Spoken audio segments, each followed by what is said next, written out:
Well, to those of you that actually give a crap about my NFL picks each week and you tune in and actually watch them, like, thank you. I don't know why, but, you know, I'm not going to discourage the behavior. Like, you are certainly welcome to do so. And I am here with another round of picks, this time talking about Week 12. And we already have a couple of games that happened on Thanksgiving. So you look at Buffalo and Detroit. Buffalo was a 9.5-point favorite.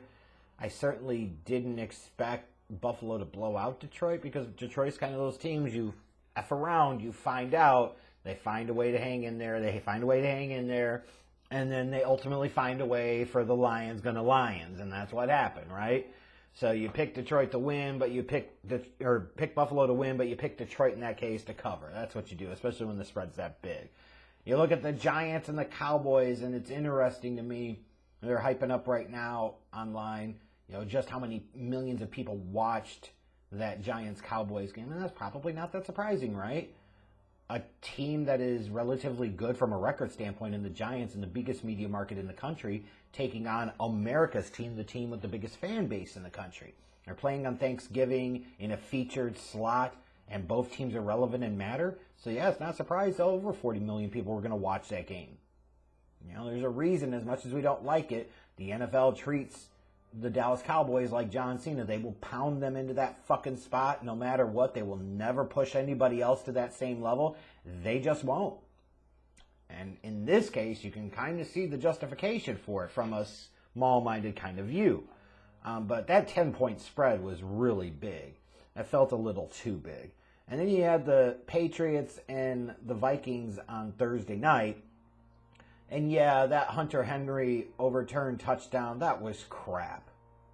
That was just crap. All the technology available to the NFL, and you still get bullshit like that. Just straight up bullshit like that. It just feels so inherently unnecessary. They do it to them damn selves. But anyways, we had a number of games out of the way. Still got some other games to pick here. So let me go ahead and give you my picks for Week 12. Shifting to the Sunday early games. You've got Tampa Bay traveling to Cleveland to take on the Browns. I believe this is the last week of the Deshaun Watson suspension. So next week, all the attention for the Browns is going to shift to him returning against his former Houston Texans team. Meanwhile here, the Browns really aren't playing for much. It doesn't feel like at this point. The Buccaneers still have something to play for, trying to win the NFC South and get into the playoffs. And once you get in the playoffs, who knows what can happen. I'll take the Bucs minus the 2.5. You've got the Bengals traveling to Tennessee to take on the Titans. The Bengals are 2.5-point favorites here, which is, I guess, kind of interesting. Yeah, a little bit, isn't it? Like, you would think the Titans would be favored at home. You know, you would think the Titans maybe would want some revenge for what happened last year in the divisional round. You would think that the Titans, you know, are coming into this game with some good momentum. So I'm going to take the Titans plus the 2.5. I really will. You've got the Texans traveling to Miami to take on the Dolphins. Tua is going to continue to try and bolster his MVP resume. The Dolphins are 14.5-point favorites, which is a really huge number. And I always get scared of these really, really massive numbers. Meanwhile, the Texans have benched Davis Mills, which kind of understand, like, they had to know that he's not the guy, right? So I do like Miami to win, but again, with the unknown of the new starting quarterback, 14.5-point spread, hard to know what to make. I'll take the Texans to cover the 14.5. You've got the Bears traveling to New York to take on the Jets, the now Mike White-led Jets.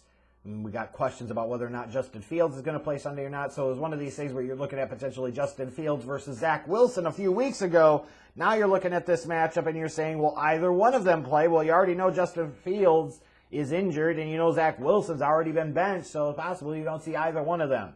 So Trevor Siemian versus Mike White. Oh, joy. Give me the Jets minus the 6. You got the Falcons traveling to Washington to take on a suddenly somewhat resurgent Commanders team. And you look at the Commanders, it comes down to very simply, Taylor Heineke is better than Carson Wentz by a good measure. I can't even believe there would have been any debate about whether or not you would bring Carson Wentz back in.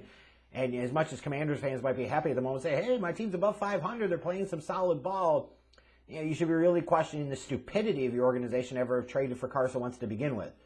They gave up draft picks to bring in this guy when the guy they were ended up going to roll with that was going to give them their best success this season was already on the fucking roster anyways. Like, that's really stupid.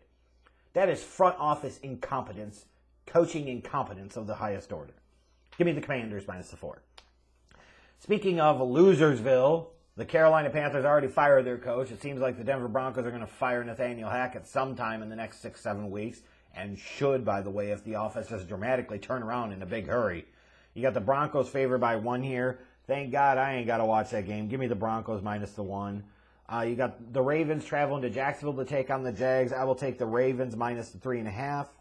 Switching over to the Sunday late games, you got the Chargers traveling to Arizona to take on the Cardinals. Speaking of head coaches who I think their time is drawing to a quick close, that's Cliff Kingsbury in Arizona. Feels like a situation where he's about done. And if he is about done, it's probably a good reminder of you probably shouldn't be raging too much with a hard-on to try and hire a guy that was fired at the college level to be your NFL head coach. Just a thought. Give me the Chargers minus the 3 here. Yeah, because I think the Cardinals are basically done. You've got the Raiders traveling to Seattle to take on the Seahawks. You know, maybe the Raiders are starting to figure out, hey, just throw the ball a bunch to Devontae Adams. That could help. But for the Seahawks, you know, they still got a chance in that division. They've got a chance to make the playoffs. I like Seattle minus the 3.5. And as far as the Raiders go, maybe there's a reason that Josh McDaniels wasn't getting a bunch of other NFL head coaching offers. Ooh. You got the Rams traveling to Kansas City to take on the Chiefs. It looks like the Rams will be without Matthew Stafford and potentially John Wofford. So it looks like former undrafted player Bryce Perkins will be the starting quarterback. So it makes sense that the Chiefs are 15.5-point favorites here. I'm going to take the Chiefs minus the 15.5. I'm not even going to fuck around. The Rams have been a massive disappointment this season. At least you could say this. If you're going to go all in, then truly go all in and win the chip. The Rams won the chip. So even if they look really bad now, they got the job done. Anything else is a nice consolation prize. But yeah, they've fallen off really quickly here this year. You've got the Saints traveling to San Francisco to take on the 49ers. 49ers are 9.5-point favorites. I'll take the 49ers minus the 9.5. Speaking of teams that have underperformed, the Green Bay Packers. Ooh, my God. Yeah, that's been ugly in a variety of different levels, and I'm all here for it. Packers travel to Philadelphia to take on the Eagles. The Eagles are 6.5-point favorites here. Eagles recently lost their first game of the year to the Commanders. The Packers stink. All that investment they made on the defense, and their defense stinks. You give Aaron Rodgers all that money, and then he stinks, and your offensive line stinks. Your passing game stinks. Like, they just stink. Give me Philadelphia minus the 6.5. And then on Monday night, speaking of stinks, you've got the Pittsburgh Steelers traveling to Indianapolis to take on the Colts. Oh, the Jeff Saturday-led Colts. Oh. So what are we going to get? Kenny Pickett versus Matt Ryan? Yikes almighty. Two mediocre teams, if there ever was any. Give me the Colts minus the 2.5, I guess. God, do we really have to watch that game as a country? So it doesn't look like the most exciting week of action for the NFL. I mean, I'm looking at this right now, and it feels like the league kind of blew its wad on Thanksgiving. Am I wrong here? It certainly feels that way. The best games might have been on Thursday, because I'm looking at some of these other matchups and I say, maybe we'll get a couple surprises here, but this looks like a pretty lame week of NFL action. That's all I'm saying.